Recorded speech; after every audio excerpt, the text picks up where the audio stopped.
ಈ ವಲಯವಾರು ಸಭೆ ಇವತ್ತು ನಡೆಯಿತು.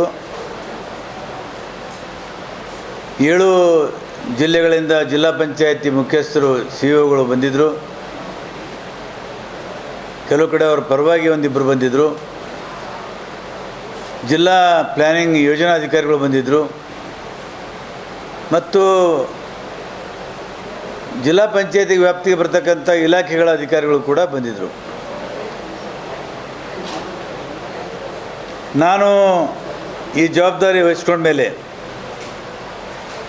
ಮಾನ್ಯ ಮುಖ್ಯಮಂತ್ರಿಗಳು ಯೋಜನಾ ಆಯೋಗದ ಅಧ್ಯಕ್ಷರಾಗಿರ್ತಾರೆ. ಅವರ ಅಧ್ಯಕ್ಷತೆಯಲ್ಲಿ ಒಂದು 15/5/25ರಲ್ಲಿ ಬೆಂಗಳೂರಿನಲ್ಲೊಂದು ಸಭೆ ನಡೆಸಿದ್ದೇವೆ. ಸಭೆ ನಡೆಸಿ ಅವರು ಭಾಳ ಸ್ಪಷ್ಟವಾಗಿ ಈ ಯೋಜನಾ ಆಯೋಗಕ್ಕೆ ಭರವಸೆಯನ್ನು ಕೊಟ್ಟಿದ್ದಾರೆ. ಉತ್ತರ ಕರ್ನಾಟಕ ನ್ಯೂಸ್, ಇದು ಕನ್ನಡದ ಉಸಿರು.